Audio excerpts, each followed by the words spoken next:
the sentencing of Ray Holmberg happened, and it happened in the federal court 2 days ago. Judge Hovland came down with his ruling. There was a recommendation of 37 months by a woman that you're about to hear from, and Judge Hovland went longer. He went 10 years. And so for a lot of us that were in that courtroom, you're not going to make any noise. You're not going to gasp. But we looked around at each other and went, whoa, with our eyes. We did that. The individual in charge of this, there's two people in this room. Number one, Jennifer Puhl. Jennifer is the acting U.S. Attorney General here in the state of North Dakota.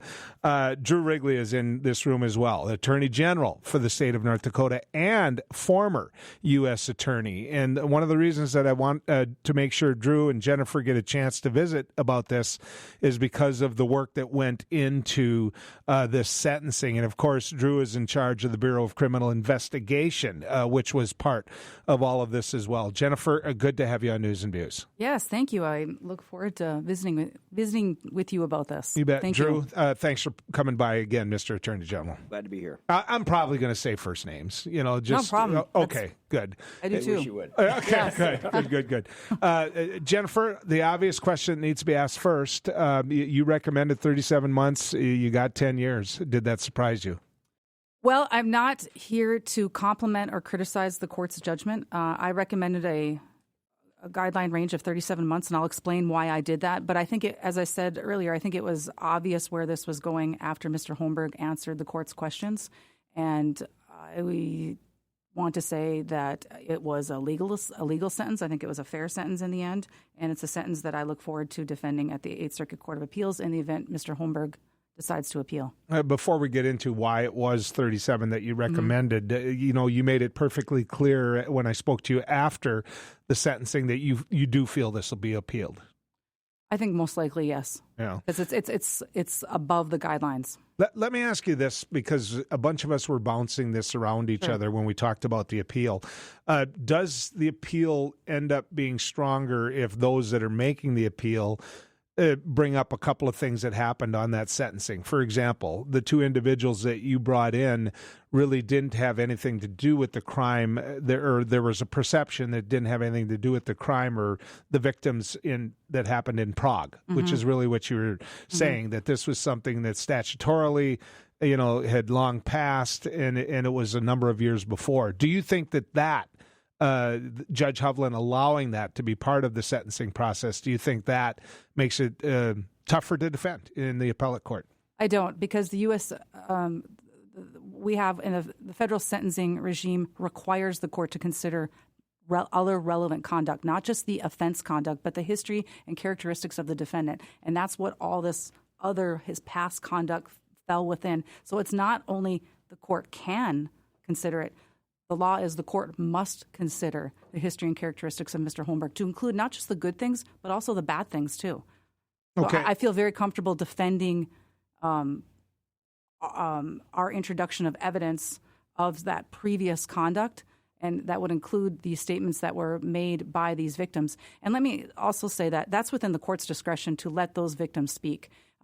They submitted victim impact statements. The court did not have to allow them to speak because they weren't victims of the charged offense. But the judges in this district have a long history of allowing victims to speak their mind, victims of past crimes as well as the current offense. The way the judge, I've never been, I don't want to say involved, but a spectator when it comes to the process. So, and my goal is to never have to be in a federal courtroom again. It's somewhat intimidating, you two. There's no question about that. But the way Judge Hovland went about describing how he got to this sentencing, how he walked through this whole process, and does that come into play when taking on this appeal? Was that why he was building that foundation? Absolutely. He was making a record of why he made this decision that will support, I think, his sentencing order at the Eighth Circuit Court of Appeals. Yes, I think that was definitely in his mind when he was doing what you just explained. Okay, because he certainly went to that at length. Yeah, and that's pretty typical. I recognize you haven't been in federal court a lot, if at all. But yeah, that's typical. They will go through what we call the 3553 factors. It's all these factors that they are required to consider before imposing a sentence. And again, that doesn't just include the charged offense. It also includes the history and the characteristics of the defendant, the sentencing guideline recommendation, all those things. And he did that, and I understand it can get long. But yes, he is building a record that I can cite to and I can point to when I'm up at the Eighth Circuit Court of Appeals arguing why this imposition of sentence was fair and legal. Well, I want to be clear about this as well. Neither the defense or you as the prosecutor or the judge himself are there to make sure that I get out of there in a timely manner. I mean, I just didn't understand the length of what some of these statements were. Is that typical in all cases? Yeah, that's pretty typical. So yeah, I think a 7-hour sentencing? Oh, no, not a 7-hour sentencing. Okay. Because there wasn't a joint recommendation, and I want to be clear, I recommended 37 months. I will talk about how I came to that number, and I advocated for 37 months in my plea agreement and my sentencing brief, and at the sentencing hearing. Of course, the court saw it differently, and as I said, I'm not in a position to compliment or critique the court's decision, but I will defend it. I think it was legal.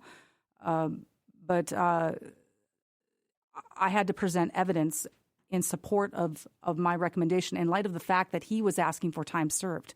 So my evidence was in opposition to his argument. Mm-hmm. Yep, I understand. And that's why it took so long. If there was a joint recommendation, I expect I wouldn't have done a lot of that. Yeah. Mr. Attorney General, sometimes I'll say that, obviously, Drew, we've known each other for a long time, but you have been, 2 different times you've been U.S. Attorney for the state of North Dakota. So it isn't as though you're not familiar with this whole process. You were there. I tried picking up some body language from you. You were one of the individuals I looked at a lot during this. Does it surprise you that the sentence was 10 years? At the end of the day, it doesn't surprise me after being in that courtroom all day long, knowing what I know about this investigation and the case. It's not surprising, but I would join Jennifer in saying that it's not for us to critique it or in our people in our roles critique or applaud it, but it is going to be something that I feel very confident, having watched that record develop throughout the day, very confident in knowing the skill of Jennifer Puhl and her team, that they'll defend that. You've got a very experienced judge there who laid a strong foundation throughout that day with the evidence that came in. So I'm not surprised by it. And then let's go back to what took place here. The United States made the agreement going in with the defense that I know Jennifer will talk about in a little bit, and I stand with her 100% with how she's proceeded on this case, of course. And then at the end of the day, like you say, that's the judge's discretion. And the quality of the acts in this instance, what people heard that day in that courtroom, I think still a lot of people are sort of sorting through because the conduct is so outrageous. What Ray Holmberg did was such an abomination and such a dehumanizing approach to other human beings, and in this case, very young human beings, that even people going into that courtroom knowing the nature of what they were going to be hearing. I think I saw a lot. You said you were watching the body language, so was I. And there were a lot of stunned people in there. I was watching Ray a lot, knowing Ray as well as what I do, or I've mentioned earlier, not knowing Ray as well as what I thought I did. Every individual charged with a crime deserves the best defense they possibly can get. And I think Mark Freese did just that. I have a lot of respect for Mark. It just seemed to me, Jennifer, that a lot of what Mark built to, when Ray made his comments, he countered. Mark is making an argument that, for example, let me give you the one example that jumped out at me.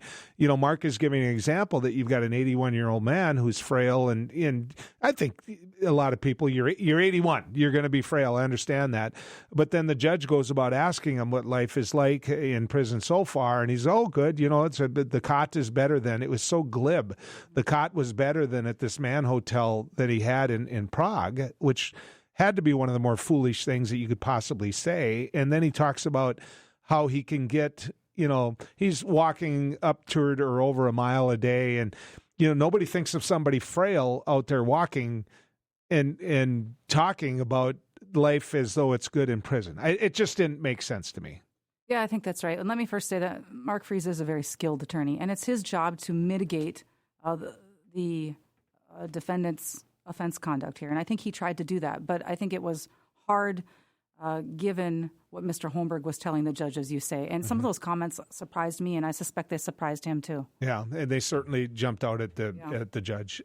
We'll get to that. I know we want to get to why you came to that recommendation of 37 months. We'll do that after the break. Let me just set the table for you again. Jennifer Puhl is in the house. She is the acting U.S. attorney, the one that oversaw the conviction of Ray Holmberg and just went through the sentencing hearing where Ray Holmberg was sentenced to, I believe it's the max. I'll ask her that in a second, but 10 years in federal prison by Judge Hovland. Drew Wrigley is here as well, Attorney General for the state of North Dakota. And his Bureau of Criminal Investigation part of all of this as well. 37 months. Let's make sure we do this before.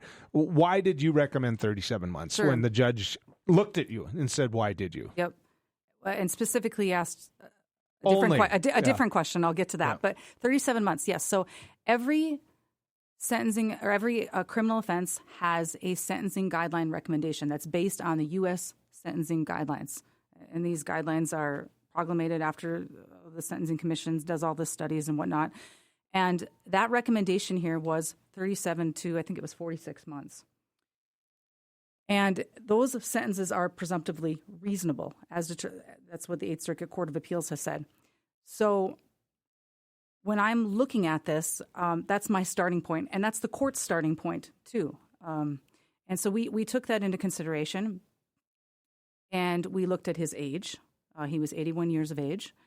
And then I want to also recognize that this case did have some uncertainties. And I want to step back.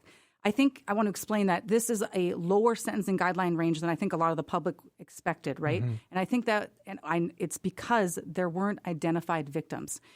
Mr. Holmberg was not charged with going to Prague and having sex with a child. That is a different child sex tourism offense. Charged very, very rarely because it's so difficult to find these victims. He was charged with traveling with the motivating purpose to have commercial sex with a child. So we did not identify any victims. Had we identified victims, that sentencing recommendation would have been much higher, okay?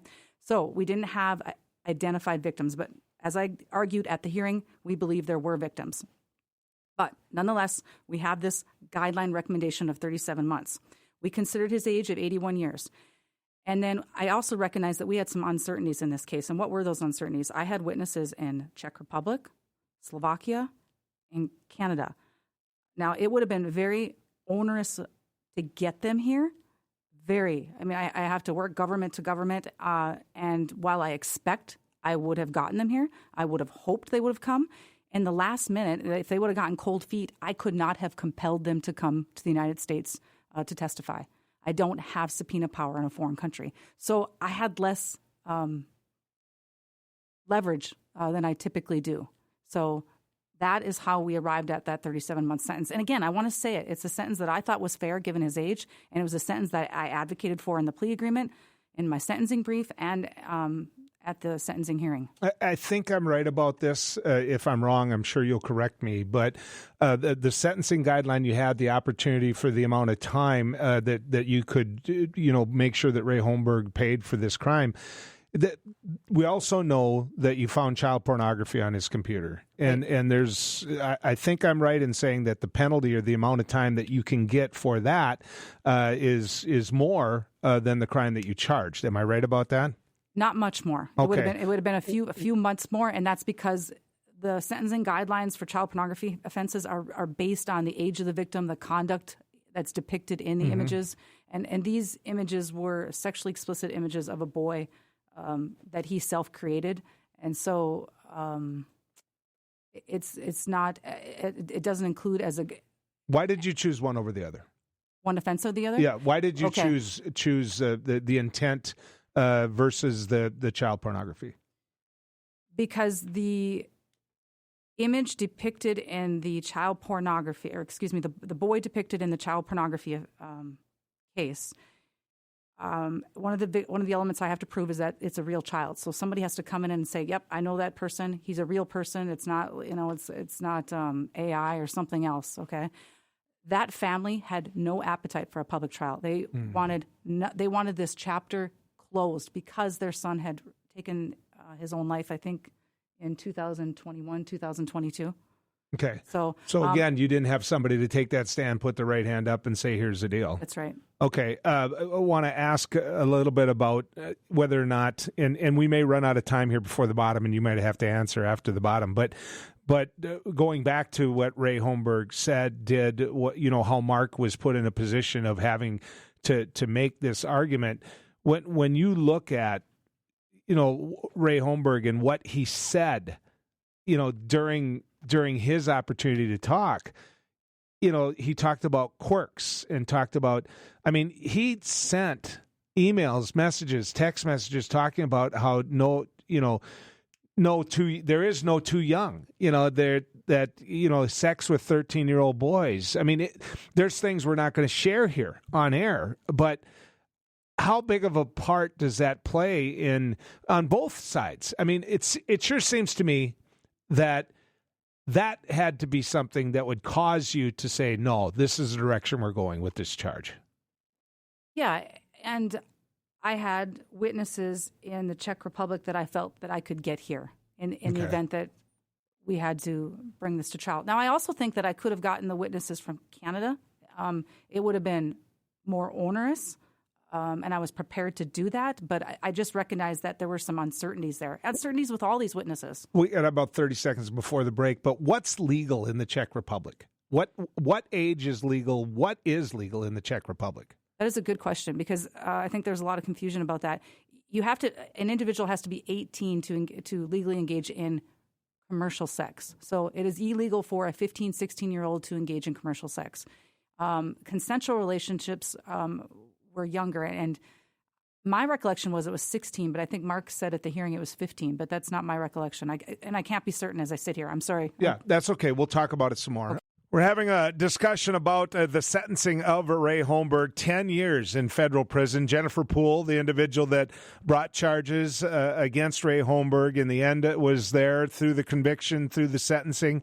The acting U.S. Attorney, Drew Wrigley, is with us, Attorney General for the state of North Dakota, former U.S. Attorney. We were talking about the whys, the 37 years, why you or 37 months, I'm sorry. Let me ask you this, because it came a lot at me yesterday with the discussion we had. There's a real belief after reading your memo, your sentencing memo, that there are a lot of people fear are going to get by with something vicious here, terrible.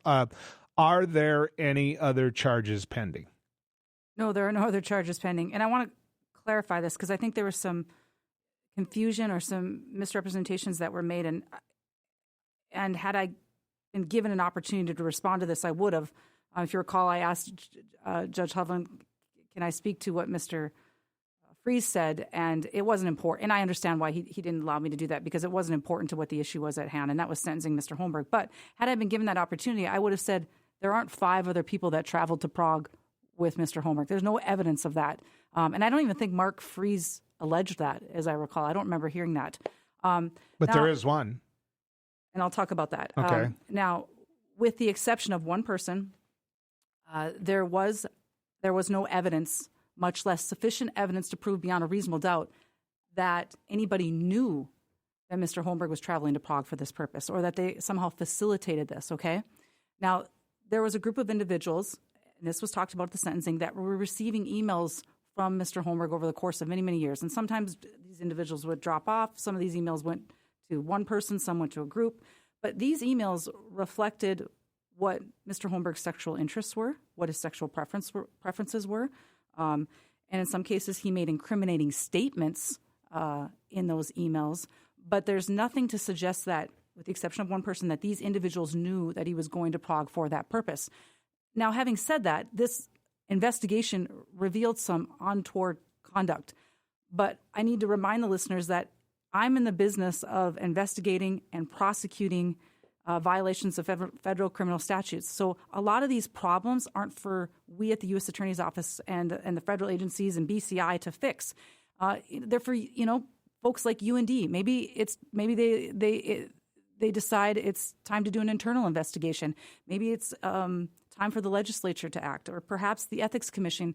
They may receive a complaint that they want to investigate. But these are things that are not in my purview as a federal prosecutor to fix. Let me put the question, though, this way, because I'm a taxpayer.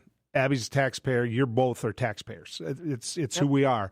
You know information. And as you just got done saying, it's not your job to prosecute someone that you can't prosecute. I get that. I understand it. But you do know who they are. You do know who he was communicating all this evil, vicious with. The people that pay salaries, I mean, shouldn't they get to know? They get to know who these individuals are that we're communicating with them? Well, first of all, we don't know everybody, right? I mean, But you do know some. Yeah, right. I want to remind folks that this was a massive amount of data, and I really do need to hand it to BCI and HSI, both. They're just credible investigators, but I've said this before, and I really want to say this again. Thank you, Attorney General Drew Wrigley, because as soon as he was sworn in, I called him and I said, I need additional resources for this case. And he gave me those additional resources. And we have what I would consider the best forensic examiner in the country right here in North Dakota, and that's Special Agent Jesse Smith. There's nobody better. I've worked with forensic examiners in federal agencies from a lot of different agencies, and he's the best. And so I had him working on this. And he was dealing, as I said, with this massive amount of data over the course of 20 years, right? And we had HSI, trying to figure out who these individuals were. But some of those records aren't there anymore after 20 years, 10 years even. But we did our best to figure out who these people were. But in the end, I understand the public's desire to want to know who these people are. But they have a privacy interest, a serious privacy interest, that's inherent in being associated with criminal conduct, and that makes sense, right? You out these people, and then people speculate, or there's a stigmatizing connotation, and that's not fair because they don't have an opportunity to defend themselves. When you charge somebody, they have an opportunity to defend themselves. These people don't, so we don't identify suspects and witnesses. Now, I tell people, you want this information, you can make a FOIA request, but I have just based on my years of experience, I expect that these names will be redacted, that they're never going to learn these names of these folks. It's the first time, though, today since we've had this conversation that I've disagreed with you. In that I don't disagree with you on whether or not we'll get the names, sure. But I don't believe that an individual who is communicating and speaking with Ray Holmberg about what Ray intends to do, that ends up traveling with Ray Holmberg, knowing that this is his intent to do it. I don't think that he should be. I don't think that he should get the right to not have the public know. I think the public has the right to know. I mean, he knew what he was going over to do. The communication shows that, or what the intent certainly was, which is what you had to prosecute with. He traveled with him. These are things that definitely, while you may not be able to convict him, it would seem to me that the public would have the right to know, because he certainly was in a position to stop it more than anyone else. Well, it is my job to follow the federal law, and the federal courts have said that this is information that's not going to be turned over, that is not going to typically turned over in a FOIA request for the reasons that I just said. I understand. Yep. But this is where I go to you, Attorney General Wrigley, because BCI was a player in all this. You have information, the Freedom of Information Act, the open records in North Dakota. Those rules are different, I should say. Are we ever going to find out who this individual was through your office, through an open records request? Who traveled over? We, in some of that information, when we go through our reports, everything that we have is going to be an open record. There'll be redactions along the line that Jennifer mentioned, but I think this is important to interject at this point, because although this matter for Ray Holmberg has come to a close, he's been sentenced to 10 years in federal prison. Although that's the case, there are other individuals. I mean,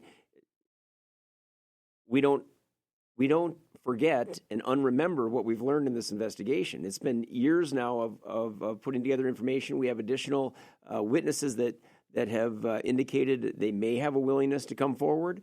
There may be discussion. I believe from the very beginning, when Jennifer made me aware of this in my first hour as Attorney General, and I went over to the BCI 2 days later, and we sat and went through that conversation about resources, and I prioritized this matter for the BCI in our office going forward.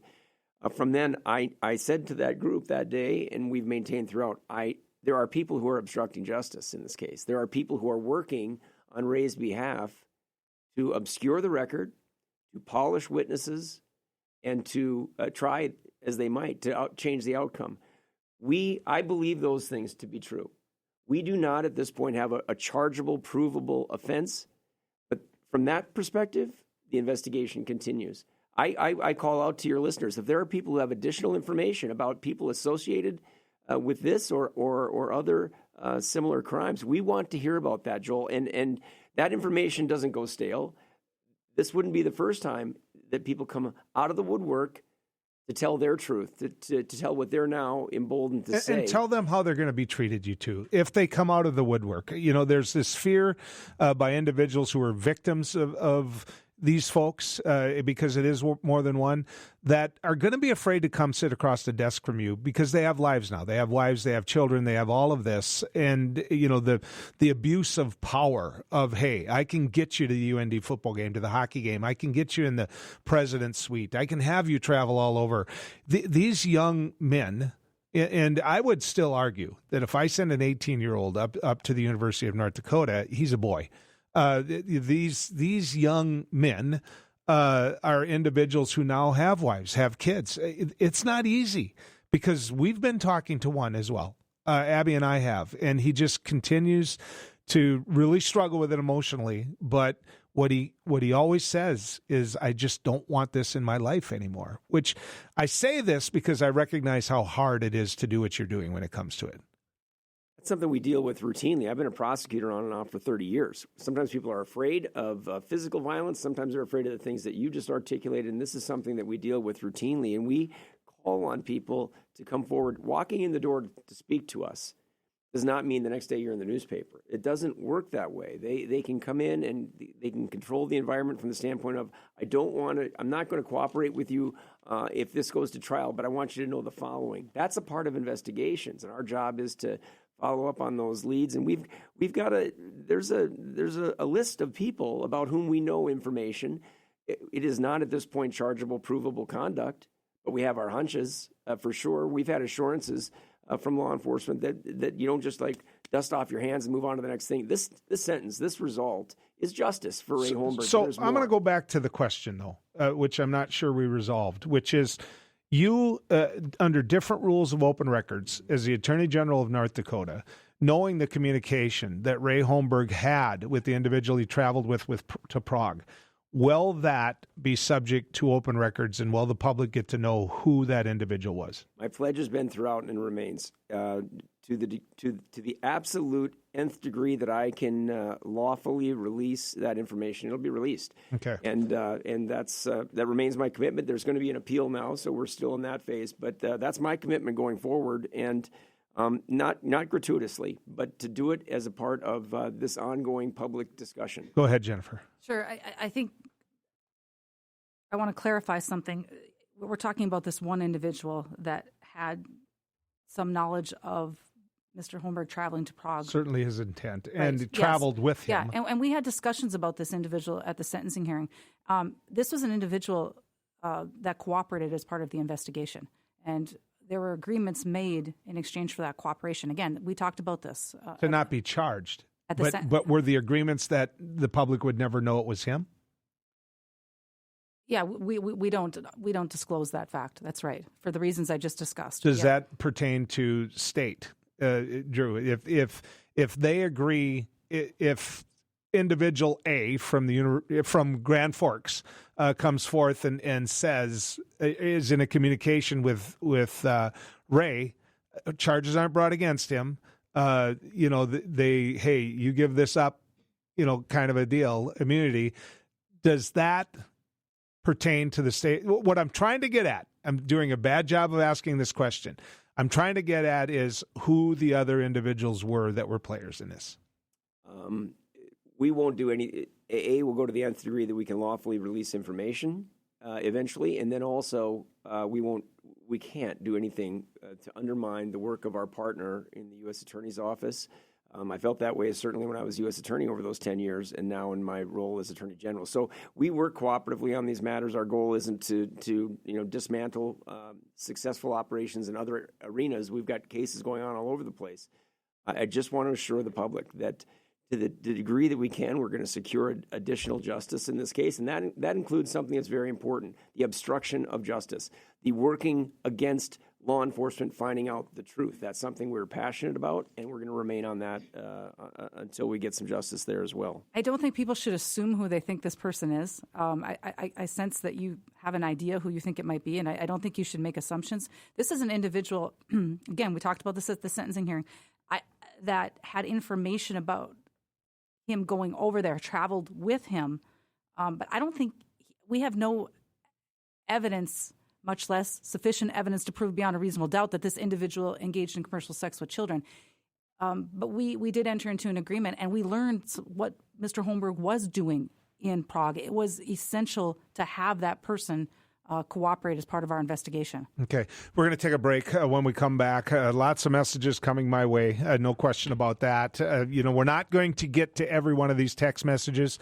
And for the record, we're not going to take calls. We're not going to be in a position where you can call in and ask these individuals questions. It isn't something they asked me to agree to. I'm just not going to do it. And so if you want to be mad about it, I'm the one to be mad at. Jennifer Puhl, she was the one that brought charges against and dealt with Ray Holmberg. We now know that he has been sentenced by Judge Hovland to 10 years in federal prison for the intent to molest children in Prague. How did I do, Jennifer? Did I say it the right way? Almost, yes. Almost. Okay. Close enough to not, you didn't charge him for doing it. You charged him for traveling for that purpose. Exactly. And of course, Attorney General Drew Wrigley is with me as well. We struggled, and we built a podcast here that hopefully when everything's said and done, and you're just sitting in your rocking chair, you'll take a listen to, because I know that this doesn't involve your prosecution. But one of the things that we really struggled with as word got out was the deletion of Wayne Stenjum's emails. And so there always was question marks when it came to Wayne Stenjum. And knowing that Ray Holmberg actually took one of the individuals that has been convicted, Nicholas DeRozier, with him to meet with Wayne Stenjum, and that was part of the overall case here, there was always a question of how this went. Now, in reading and seeing what Wayne Stenjum said to, I don't know if it's the grand jury or to you, to whatever, but they directly contradict what Ray Holmberg said in trial the other day, where he made the argument that, and he used a nickname that Nick did it again when it came to stealing money from him, which tells me that now we're using nicknames with the then Attorney General. It's clear that what Wayne said versus what happened between him and Ray were two completely different things. It's also clear that his deputy Attorney General and his right arm and Liz Brocker, that they knew about all of this. And I don't have to be Dick Tracy to figure all of that out. What role did that play in all of this? Well, I think what you're looking at is something different than what was important for me. What was important for me is that after the search warrant was executed at Mr. Holmberg's house on November 17th, 2021, and again, I'm referring to facts that were brought out at sentencing, Mr. Holmberg reached out to the Attorney General that day and made out what I think was an incriminating statement. He said, Wayne, if this is me, I'm in a burner phone, I'm in big trouble, or something to that effect. Mm-hmm. He couldn't get a hold of Mr. Stenjum that day. The following day, he then tried to reach out to Mr. Stenjum at his office. He called the Attorney General's office. Again, this is information that came out at the sentencing hearing. And he relayed a message to an administrative assistant. That administrative assistant took the message and wrote a memo memorializing what Wayne said, and it was basically go whisper in Wayne's ear and only Wayne's ear that Nick, the thief, was at it. Yep. Again, though. Again, yeah. Which means that he communicated with Wayne more than once. And so my focus was Holmberg, right? Like the attempts that he was doing to what I thought were influence this investigation. Again, going back to that's sort of like what he felt like he could do with this power and authority as a legislator. Not my focus was not Mr. Stenjum. I understand that. I'm speaking from a perspective of what the public wants to see happen, and we'll speak to that when we come back. Welcome back to News and Views. Joel Heitkamp, your host, Abby Miller, your producer. We have the Attorney General of the state of North Dakota with us, Drew Wrigley, and the acting U.S. Attorney for the state of North Dakota, Jennifer Puhl, is here as well. Jennifer brought charges against Ray Holmberg. In the end, they were pled out. The sentence was determined, and he will go to federal prison for 10 years. Earlier, Jennifer, we talked about the age of consent in Prague, and this got sent to me as a quote. Okay, I'll read it to you, and then you can speak to it. It says, age of consent, 15 years old. Section 187, sexual abuse. 1, whoever performs a sexual intercourse with a child under the age of 15 or whoever otherwise sexually abuses a child shall be sentenced to imprisonment for 1 to 8 years active marriage. A 16-year-old civil code. And basically they're saying 16-year-olds can be married, age 16 of marriage. So what they're saying is the age is 15. Okay. Yeah, I don't recall if it was 15 or 16. I don't think it matters. Because none of these relationships were consensual. It was commercial sex. Mr. Holmberg was not going over to Prague to have a consensual relationship with a 15 or 16-year-old. He was paying for sex with young men. And that is only legal if the individual is 18 in Czech Republic. Okay. Now, go ahead. Okay. If I may, and I said this at the hearing, there's a reason that we have these child sex tourism statutes. It's because we, in this country, our Congress, have determined that children in foreign countries are no less deserving of protection than our children. Because if you use that logic, like, oh, it was legal over there, then, that would justify someone going over to a handful of countries where there are no specific age of consent laws and engaging in sex with, say, a 7-year-old, right? And then you could say that's legal. Well, we in the United States have said, no, that's not legal. And we've criminalized that conduct. And so that's what's at issue here. I recognize that some people may say, well, it's not North Dakota children. It's not U.S. children. No, it's Czech children. It's Slovakian children. Whatever it is, we have determined that's important and that we're going to protect them. Somebody wants to know, and many people actually want to know, how we get to that point where the witness gets immunity. And what the question is how much is immunity worth? And for how many perpetrators / witnesses to put Holmberg in jail? So a lot of people, this question, can Jennifer tell us how prosecutors in the law determine a corroborating witness gets immunity and won't be charged with potential crimes they committed if they agree to testify or cooperate with the investigation? It seems very subjective, this individual says. Well, it happens every day in courtrooms across the country. These agreements not to prosecute in exchange for information. And that's not unusual. We are typically looking at the least culpable person when we're giving that agreement, when we're giving immunity, the least culpable person. And again, this individual that I'm talking about was not engaging in commercial sex with people under 18. I didn't have evidence to even sufficient evidence, I think, to prove beyond a reasonable doubt. But he didn't. I could show that I had some evidence. I think I could show that he was facilitating some of this. Okay, go ahead, Drew. I would add to that what Jennifer's saying. As we're making these determinations, remind people that they're seeing it from 20/20 hindsight. When we're going into the investigation, there's a lot. You walk into that room, there's a lot you don't know, and you have to find some witness who will help you shed light on what's going on. So to Jennifer's point, we try to determine the least culpable, and then move from there. And then you have to give them their assurances, and oftentimes they'll tell you things after that. Had you known it, but you didn't, and you wouldn't. And the public is served by this, and we take ownership of those. You're accountable for those determinations. And as a result of the decisions that Jennifer and this team, and they have done an outstanding job, and as a result, one of the most powerful people in this state stands convicted of heinous crimes and is going to federal prison for 10 years. There's not been a case of a person of this power level in this state since 1934, when the governor was removed by a federal prosecution as well. And this was, and that's why we've talked about it so much. I didn't know that. We appreciate it. Let me.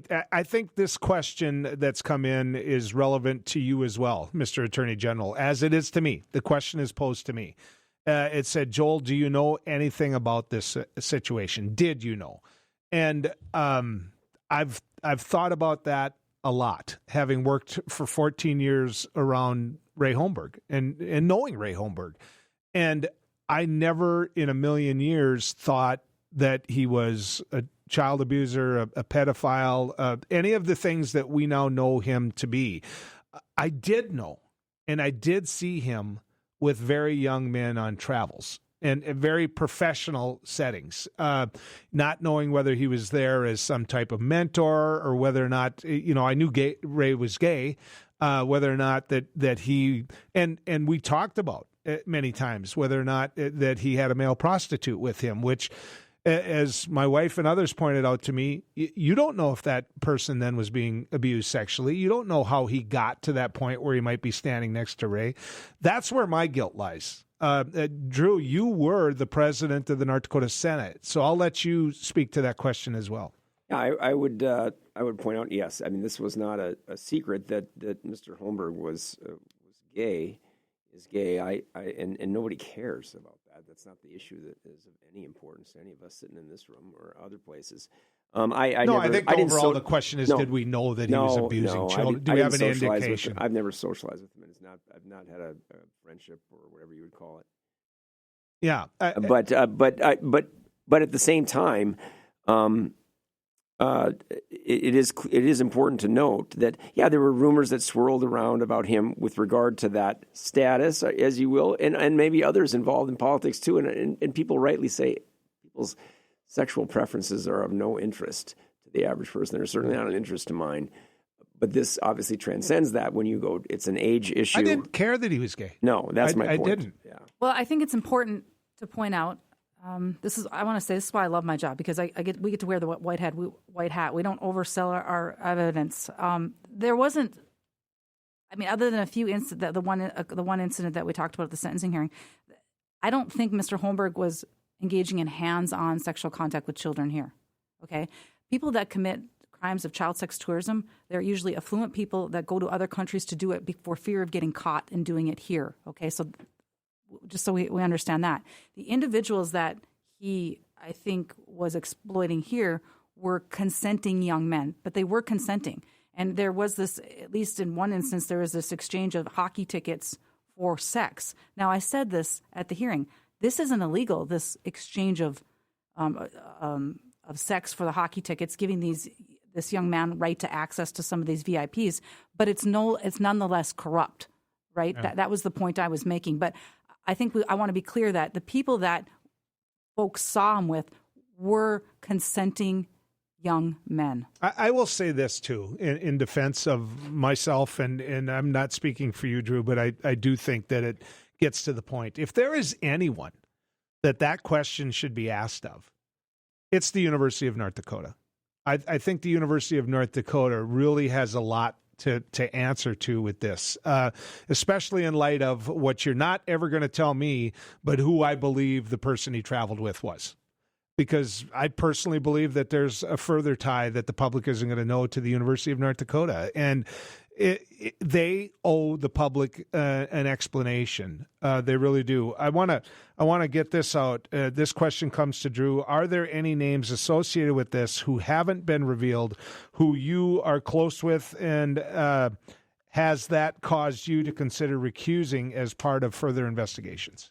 Very fair question. No. Are there a long list of names of people that I know and know of? Yes. That I've learned things about in this investigation? Yes. Anyone with whom I'm close? No. If that ever were to happen, absolutely would recuse myself in a nanosecond. In this instance, there's been nothing along those lines, but that's something that Jennifer and we talked about from the very beginning because it's a small state. So that's a good question for your listener. People don't understand, as I don't, the job you do. We watch it from afar, sometimes as groupies, sometimes you see it on the television shows. Mm-hmm. It's nothing like what you do, but people have this image of what you do. And so it begs this question. People want to know, why hasn't Liz Brocker ever been charged with obstruction of justice? I think that goes more into your wheelhouse, Mr. Attorney General. We don't, that I would be recused from because when I came in as Attorney General, people will remember it was under strange circumstances. I'd been running for Attorney General for a month when Wayne passed away. A week after his funeral, then Governor Burgum appointed me Attorney General to fill out that last year before I was elected. Liz stayed on for a couple of months. I don't remember the exact calculation of that, and we worked together in that capacity. I relieved her of her responsibilities there when I learned that she had ordered the deletion of my predecessor, Wayne Stenjum's emails upon his death, and that she had ordered the deletion of the then deputy, Troy Seibel, his emails when I removed him from his responsibilities. So I was recused there. We turned that matter over to others who evaluated it. State prosecutors went through it, and they reached their determination. I understand the public outrage, and no one had more outrage than me. I fired her. I removed her from her responsibilities, I should say, relieved her and accepted her resignation because of what she had done. I understood it immediately, and I told her we'll never get the benefit of the doubt, and we haven't. Because the people have looked at that situation. I said they'll always wonder what was in those emails that you guys thought it was so important to delete them on a weekend. Within hours of Wayne's death. Welcome back to the News and Views Radio Network. Jennifer Puhl is with us. She is the acting U.S. Attorney here in the state of North Dakota. Attorney General Drew Wrigley as well. There is a conversation going on in my studio in regards to the sentencing of Ray Holmberg, 10 years, where this goes from here. Jennifer, you mentioned that you're going to be dealing with the appeal on this. I thought it was really classy what you said in the beginning about Mark Freese. Mark was a public defender. He didn't take this case. He was asked, Ray wasn't paying him for this, right? I think he was. I think he was retained. Oh, okay. That was I could be mistaken. Okay. I was under the impression that he was part of the public defense team, but we can get back to that. Doesn't matter, yeah. But that's a tough case to try. Yep. I mean, that's a tough case to sit there reading all the documentation. And so I want to say that. Everybody knows that I know Mark. I have him guest host occasionally. He's nice enough to do that, but I just respect the work he does immensely. I would mention he also had a very talkative client. There was more than one time in this early on that I said to somebody, Mark must be really impressed with his client giving that interview to I think it was Forum Communications. And then some other things that he was saying, Mark I join in that. He's a very capable person and very capable professional. And I'm sure he was frustrated at the time, had to be early on with this client. The one thing, if I can just take a ton of these text messages and put them all together for you, Jennifer, is they don't want you to quit. They really want, I don't think it's just a pound of flesh. They know that somebody knew Ray was doing this. They enabled him to do this by just, reading this, They want you to continue to hunt, for lack of a better way of putting it. Is your investigation still alive in the sense that does information have to come to you for you to do something, or is your team still going to say, wait a second, we have a hunch here? Well, I don't think I can answer that question because we don't talk about pending investigations, but I can tell you that we have looked at these phones and we have pursued other leads. But I have to go where the evidence is. Like, it's not about speculation. Just because I think something, I know something, that doesn't mean I can prove it, right? You have to be able to prove it. And that's what we're in the business of doing. Yeah. Somebody says, are you going to ask about using witnesses that don't have anything to do with Prague? Yeah, we've interviewed a lot of those witnesses. Absolutely. Yes. Meaning that we all know about, and the case in Canada came up. Yes. Yep. Do you think that this was limited to Prague under the whole umbrella that Ray felt that what he was doing? He said that he felt what he was doing was legal in his comments to the court. He also said that he had no evidence that these individuals were under the age of consent. And then he went on to talk about the quirks he has about commenting about 13-year-old boys. Well, I'd like to sex trafficking. The whole industry is set up for plausible deniability. No one walks into a brothel or answers a back page ad and says, how old are you? Oh, you're 16? No. That's not how it works. I mean, it's all about obscuring what one's age is, right? Well, and the very places he stayed were conduits for that. Absolutely. That's why he stayed there. Yeah. But we know from his texts, or it's not text, rather, from his emails, what that what that preference was and why he was going there. Does he have an opportunity for parole? There is no parole in the federal system. There. It needed to be said. I knew that because of somebody I knew in the federal system. The federal system is way tighter, way tougher. Yes, you do have an opportunity to earn good time, but I think it's 54 days a year. You have to earn it. It's not given to you. 15%. We're in that. I won't divert us here, but we're in that debate right now in North Dakota. We're trying to have truth in sentencing because there's no truth in sentencing for violent criminals, sex offenders, and drug traffickers in North Dakota. The DOCR lets them out whenever they want to. The judge's order means nothing in the vast majority of cases. And this is a perfect example. In the federal system, you serve 85% of what the judge gives you, and that's if you earn that 15%. That's consequential when you consider all the people listening here today and around this state that feel really good about the fact that a heinous criminal, even though he's a powerful man with a lot of connections, stands convicted and is now sentenced and will serve 10 years minus whatever good time he can get down to 15%, but he'll serve 85% of that time. That's meaningful, and that's why we're pushing Senate Bill 2128. It's the same exact concept, truth in sentencing. Somebody wanted me to ask, and you can answer this after the bottom of the hour. They wanted me to ask about the money, about did you audit his funds, for example? I mean, this is a guy that was a guidance counselor, and he's got a condo in Miami.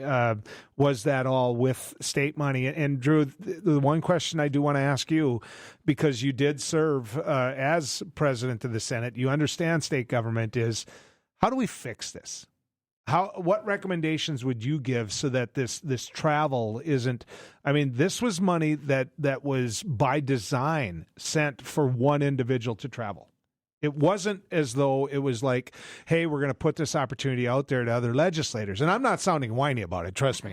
I don't want to go with Ray Holmberg to Prague, but the Martinsons made sure that money went to the North Dakota School Board Association so that Ray could travel overseas with Golden Bridges, and in the end, they paid for him to go to Prague. They said that right here on this air. Actually, they had to correct what they said, and they know the money was used for him to travel to Prague. So I guess the question is about an audit, and how do we fix it? Well, Jennifer Puhl is here. She's the acting U.S. Attorney for the state of North Dakota. Drew Wrigley, the Attorney General for the state of North Dakota. We're talking about the sentencing of Ray Holmberg, which many of you know about, obviously, and 10 years in federal prison. The trips, the paying for the trips. Before I ask the Attorney General about what he feels North Dakota needs to do to clean up its act when it comes to some of these travel issues, Jennifer, I want to ask you about this, tracing backwards on the money, the way, because that had to be part of your investigation. What dollars were used to enable Holmberg to abuse and to do the things that he did? Right. We looked at this, and I just want to clarify. I think, as I recall, we were only able to establish one of his trips was funded by Global Bridges to Prague. I don't recall other trips. We did look at his campaign. He went on other trips. Yeah, with Golden Bridges. Right. Yep. Did you investigate at all? The China, any of those, or wasn't it necessary because you had what you needed? We didn't have enough evidence to go there. Okay, right. But there was that there to look at. There was evidence there was evidence that he took other foreign trips. Yes. Okay. Yes. That you answered that as well as you can. But we did look at and I talked about this. We did look at his campaign fund too, and the individual that I referred to as CW3 in my sentencing memorandum, he was funded by Holmberg's campaign fund. How many people in the U.S., for example, did he pay for sex? Well, I think I said it was countless occasions. I think that was my argument at the sentencing hearing. Countless occasions. And again, this isn't. Are we talking 50? Are we talking 100? Are we talking? Lots and lots. And okay. And that was based upon what we found in our forensic examination, or what Jesse Smith's forensic examination revealed, just countless times of it. In fact, it wasn't until we were getting ready for trial and we were trying to pull this information, because it was my plan to introduce this at trial to rebut his claim that he went over there for a different purpose, because it was always my theory of the case that he didn't go there for that purpose because that need was already being satisfied here in the United States. And so we had, I asked Jesse that very question that you just asked me, Jesse Smith, and he just said, wow, I don't even know that I tagged them all. There's just so much of it. Okay. Yeah. Drew, I want to ask you this because, as a former lieutenant governor, you served as president of the North Dakota State Senate. Now you're the attorney general for the state of North Dakota. There isn't one of those legislators whose names you don't know, or I suspect you don't know. They change over. I get that. But if you had to give recommendations to the legislature about the steps that they would take to not enable things like this to happen, to not funnel money, to not empower people like Ray Holmberg, who was, quite frankly, the most powerful legislator, period. They can talk about leaders, they can talk about all that. Ray Holmberg held the purse strings, and that's in the end where the power is. And so what would you say to the legislature and to the people of North Dakota so they never have to be embarrassed this way again? Transparency is always a benefit, and I think the way that, from what I understand of it, the way Senator Holmberg structured the legislative, the interim, what's the word I'm looking for? Legislative management. He was the head of that, got himself elected. That the way he structured that, he got to sign off on his own travel. He controlled all the purse strings when it came to that, and then there wasn't much transparency on it. The vast majority of legislators are out there in Bismarck. You know this, you were there. They're out there to do the people's work. That's what they're there to do.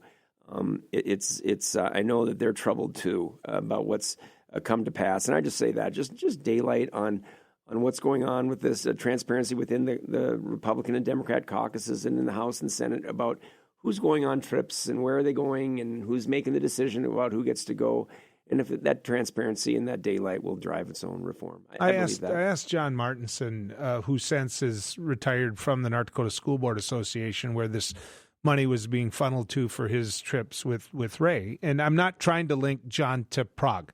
John ended up having to come and clear up the issue of whether or not the School Board Association paid for Ray's trip to Prague, which in the end it did. So I'm not, but his brother, incredibly powerful, made sure that money went after Ray worked it with to make sure he got to go to Prague. So let's just be clear about that as well. But there was it's the North Dakota School Board Association. If you sent 30 kids to anywhere, you would expect them to come back and write a report. You would expect them to convey that message. The North Dakota legislature doesn't hold itself to that standard. What good does it do for a legislator to represent the body that he gets the privilege of serving in on any trip if what they learn on that trip they don't share and they just use as a personal vacation? And so I'm going to throw this out. As a former legislator, if nothing else happens in this process, the legislature itself should do what it can to make that legislator explain what happened, what they did on that trip, and why the trip was of value. And I will leave you two out of that because this goes into my old wheelhouse where I served. I went on trips, and I didn't do what I'm just saying should happen. So I don't want you to think I'm a hypocrite on this, and I'm sorry I didn't. But clearly, there was abuses here that need to be pointed out so that you could track back. No question about that. Drew, this one comes your way. Ask Mr. Wrigley if he thinks Holmberg will get a pardon from Donald Trump. I'm sorry. I can't imagine that he would know. I mean, I'm not the president. I don't control this. I can't even conceive of an avenue for that. I'm not Maybe it was a tongue-in-cheek question. I don't know. I don't know either. I just know that. No. Okay. I think that no one needs to worry about that at all. Okay. Somebody said that the press didn't do its job on this. Another one says the press did do their job on this. I'll interject. I think the press has done a very, very good job on this, and that includes KFGO, Forum Communications, and others who have worked assiduously to get information out on this matter. It's a matter of highest public concern. As I mentioned, there hasn't been an official of this level prosecuted for serious crimes since 1934. It's a difficult circumstance. There's a lot of things involved, including the death and life, I should say, of my predecessor work that came out. I think the media has acquitted itself very well and has worked hard at this. And we can't talk about the case until it's done, right? And I hope there's appreciation for that. Oh, believe me, I tried to get you to talk about it. I didn't grant one interview. You know, some people have alleged, my sentencing brief was a press release. I said, it's rubbish. I didn't handle myself any differently in this case than any other case. I do a sentencing memorandum. It's up to the press whether they cover it. Yeah. From my particular case, the one thing that I'm proud to be involved in media on this is I was sitting in the back while you're doing your job, while Drew and his team are in the courtroom as well. I'm sitting in the back, and one of the individuals that was a victim stood up, and he turned and he looked at the media, and he said, "I'm asking you, please do not use my name. Don't use my name." And instantly I knew that we wouldn't. And I can't speak for the other news organizations, but I knew we wouldn't. Mm-hmm. And I was really proud of that. And that must have been something that you feared as well, Jennifer. I know that particular victim had that concern, and I told him that the media here is very sensitive to that fact. And in my experience, that if you ask them to withhold your name, they will. That's been my experience. Yeah. Like the forum never identifies victims. No. They're good about that. Somebody said, Joel, you talk about the media and how well it was covered. There was nothing covered about this here in Bismarck.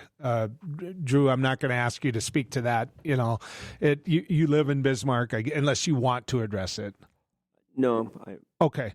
To me, Bismarck, in many cases, gets the media that the East has. And I'm not trying to diminish the media in Western North Dakota. It's just today's media. You can't afford to have people like I do behind me, and we make a dedication to that, to our broadcast news team here. And I think that's a big part of it as well. I'm going to interject, just so that I was distracted for a moment. There's some stuff happening in Bismarck that I'm being alerted to that's troubling in my work. Being asked which. You asked me if I would address that. I apologize. If the media in Bismarck covered this. Oh, they did. Actually, They did. And it's a different access to the story, but they did, and I appreciate it. And they ran stories, and then also talked about in media circles were your podcast, the stories that were coming out. There was a lot that I couldn't discuss with them, but no, I think that they were attentive to it as well, the AP and others. All right. The little bit of time that we have left, I'm going to let you guys go because you're already willing to have stayed more. But I want kind of a closing statement if I can. Any comments that you'd like to make, Jennifer? Well, this was reprehensible conduct. And I couldn't be more prouder of the investigative team that put this case together. It was a years-long investigation. And I don't know that people appreciate how difficult this was. This investigation started shortly after the search warrant of DeRocher's house, when I had a 19-year-old individual who was working for DeRocher say that I had sex with Senator Holmberg. That is what started this investigation. Mm-hmm. And we knew there was some truth to that because of what happened in 2016.